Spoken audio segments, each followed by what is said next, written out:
Hey guys, how you doing? This video is a quick response to a video I did earlier. I spoke about the UFC contract and the clause in the contract that signs away the right to your likeness in perpetuity, your tattoos and your facial looks forever and ever, and those type of things. And one of the points I made in the video is that his Conor McGregor's tattoos and as a part of his likeness, and that would become property of the UFC for them to use in rebroadcasts in video games or merchandising or whatever they wanted to do, and he wouldn't be able to get any of those royalties after leaving the UFC. So my point was this: it's about developing multiple streams of revenues as a businessman and growing your franchise, growing your brand, and being able to capitalize on what you're doing now. So even after you retire, money keeps coming in.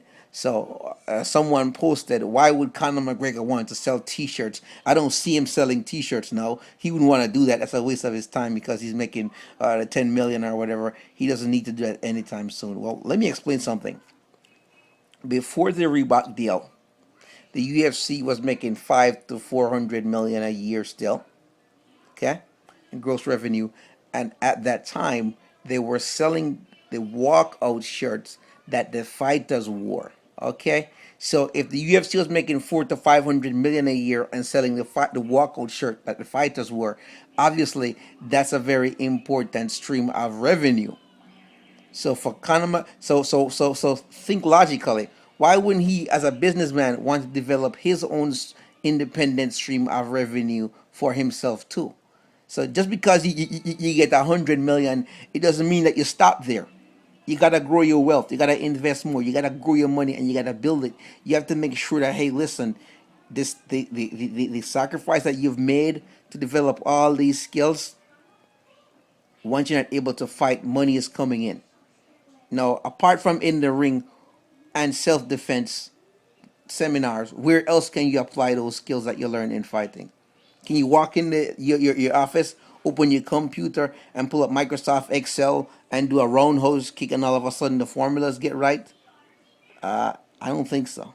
So the point I'm trying to make is that, hey, listen, if you are in a professional athlete and you're in a sport, your body can only take so much.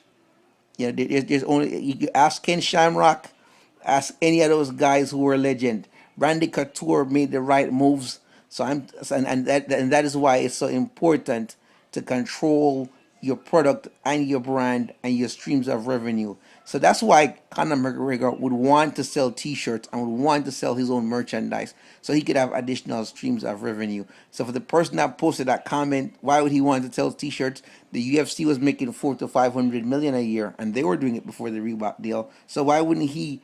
If they're making so much money and that's nothing, why were they doing it? So say apply that same principle and from the macro level onto the micro level. That's what fighters would want to do, to develop their brand and develop other streams of revenue for themselves. This is not a fight update, it's just a response to a comment that I thought was a bit strange. So if you don't find it interesting, don't worry, you don't have to like it. All right, guys, peace out.